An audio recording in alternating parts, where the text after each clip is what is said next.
Bismillahirrahmanirrahim. Kita membahas tentang ilmu fikih, masalah sholat.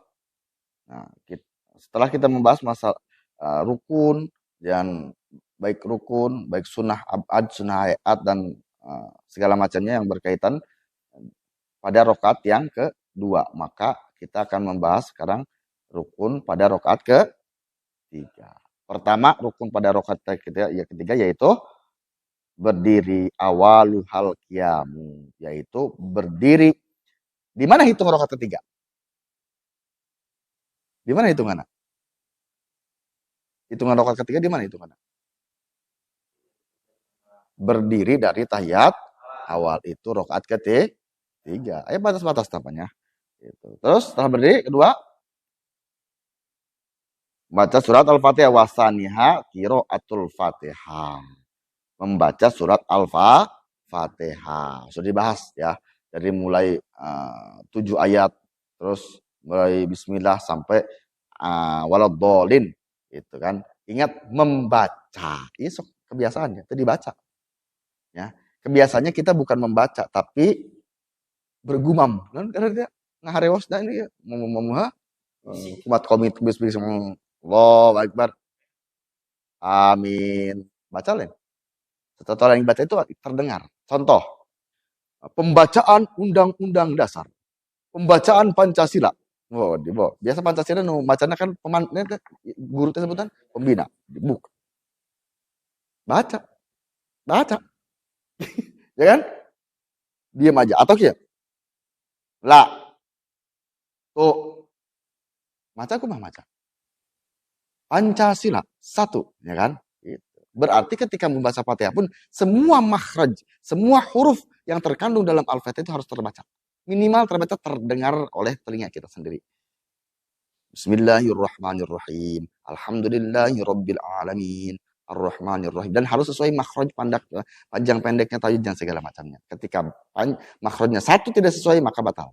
Fatihahnya maka batal salatnya. Gitu. Iya mata dibaca ya.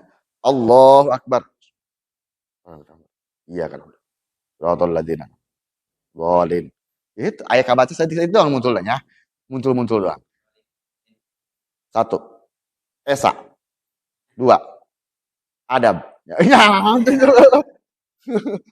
nah, coba itu ya. Kan baca dibaca. Bismillahirrahmanirrahim. Alhamdulillahirabbil alamin. Awas ya, perhatian. Minimal terdengar dengan telinga kita sendiri. Kecuali ada halangan, contoh ada suara yang bising, knalpot motor kah, atau orang yang sedang nyalain mesin sehingga tidak terdengar suara kita, itu nggak masalah. Yang masalah itu ketika tidak halangan tersebut, suara kita tetap terdengar. Nah itu. Ya dalam suasana bising, suasana sejuk, sunyi tetap tidak terdengar. Berarti memang yang ucapkan. Ya, boleh silent. Ya, baik gitu ya, baca. Kan rukun kauli. Membaca Fatihah itu termasuk rukun kauli, rukun ucapan. Kita tahu kan itu rukun kauli, gitu. Tapi itu kebiasaan, gitu. Kebiasaan. Gitu. Kau mau subuh mah isin aja, ya Allah.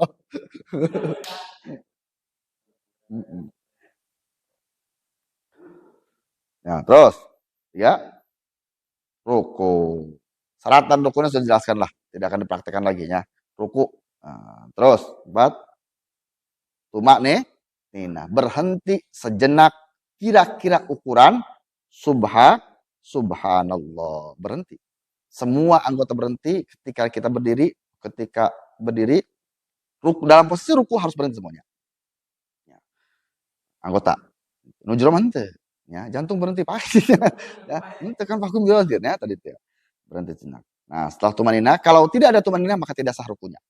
Ya, walaupun sah sesuai dengan aturan rukunya, apabila tidak ada tumanina maka tidak sah rukunya. Terus tidak ada apa itidal? Berdiri dari ruku. Terus enamnya tumanina. Ingat, itidal dan tumanina. Itidal dan tumanina. Ketika itidal, awas hati-hati, jangan ada bergerak. Apalagi tangan gugubayan, ya. Bergelantungan gitu. Jangan sampai. Karena kenapa? Itu bisa membatalkan kepada sholat. Ya, makanya contoh ketika i'tidal dari ruku, sami Allah liman hamidah, udah berhenti. Sunnahnya gini, irtisal kan, sunnahnya dirumbaikeun, digelarkeun gitu ke bawah. Tidak sunnah kalau memang sulit untuk berdiam bisa dengan bersedekap seperti ini. Itu ulah gimana? Ya, itu ya tama tadi tiap istilah di tempat. Ya, ya, itu. Awas. Ya, jadi harus tumaninah, rukun. Rukun ditinggalkan batal rukun. Ya kan? Bukan sunnah. Itu dia kan. Ketika rukun ditinggalkan batal. Gitu. Tadi rukun iya. Ya, tuh ini sunnah iya kayak rukunnya. Terus sujud. Berikutnya 8 tumaninah. Sujud dengan 7 anggota sujud. Mana ada 7 anggota sujud? Jidat, terus 2 telapak tangan, terus 2 lutut, terus 2 ujung jari kaki. Ujung jari kaki kemari bulat, ya. Lain kieu, malik, ya. Itu. Terus praktekin ya. Iya, tinggal dilakukan. Terus oh sakit saya paksakan, sudah terbiasa sakit mah tenang baik, ya. Iya kena. Itu. Sekali-kali jangan orang lain menyakiti diri sendiri ya, tadi itu yang jeung ibadah, terus dia kena. Terus duduk di taran dua sujud. 10 tuh mana? Ini duduk iftiros. Ya, duduk di antara 2 sujud. Kaki kiri diduduki oleh pantat. Terus kaki kanan diberdirikan dan hadapkan jarinya ke ini lebih sakit daripada sujud. Ya, itu. Tahan sakit mah, ya. Tadi itu ya. Disakiti geus biasa, komunya ke diri sendiri. Tenang bae ya. Gitu. Untuk ibadah jeung ibadah tidak sesakit itu ya. Tenang bae. Biasakan supaya sakitnya hilang. Kebal ke ge tadi itu ya. Gitu. Ya, dia tenang bae. Terus tumanina. Ke-11 dan 12 sujud kedua kalinya. Ke-12 yaitu tumanina di dalam sujud. Beres. Rukun di dalam rakaat ketiga. Nanti insya Allah kita akan membahas sunnah hayat kauli, sunnah hayat fi'li, sunnah hayat kolbi pada rakaat ketiga. Insya Allah nanti kita akan bahas satu persatu. Nah, ingatin rukun. Jadi minimal sholat, kalau kita belum bisa khusyuk, minimal ketika sholat kita mengatakan Allah Akbar, oh ini rukun, oh ini sunnah kauli, oh ini sunnah abad, sunnah hayat fi'li kauli, sunnah hayat kolbi, minimal gitu aja. Allah kalamun.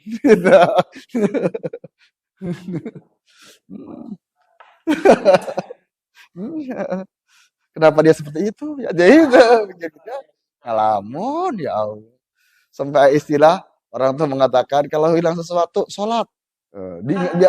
Biasanya kalau sholat ingat astagfirullahaladzim. Iyalah gitu memang setan gitu dinya.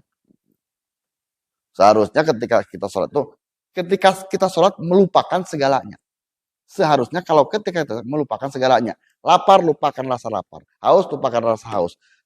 Sakit, lupakan rasa sakit. Semuanya dilupakan karena kita fokuskan kepada sholat dan kepada Allah Subhanahu. Allah kan sholatnya. Lillahi ta'ala bahasa naginya. Gitu. Iya mah tetap dirasakan ya. Nah, lupakan segalanya. Fokus. Hanya hati kita dipenuhi Allah Subhanahu wa ta'ala. Tapi hese eta hese bayang-bayang baiknya dikeun. Nah, itulah makanya jadi khusyuk itu luar biasa, sulit luar biasa. Maka menggambarkan khusyuk itu luar biasa lah menggambarkannya itu. Benar-benar konsentrasi kan. Selama kita meditasinya konsentrasi di atas segalanya lah. Ya, sehingga kalau berpuasa itu di atas sesuatu hal normal. Mana di atas sesuatu normal? Contoh Sayyidina Ali karramallahu wajhah ketika kakinya terpanah ya kan.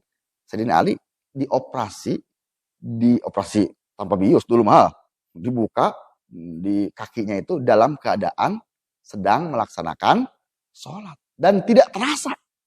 Karena kenapa? Saking khusyuk hatinya kepada Allah Subhanahu, sakit pun tidak terasa. Ya, makan obat sakit khusyuk ke Allah, mau nyeri, tenang baik. Ya, eta gitu. Jadi tadi teh enteng leti.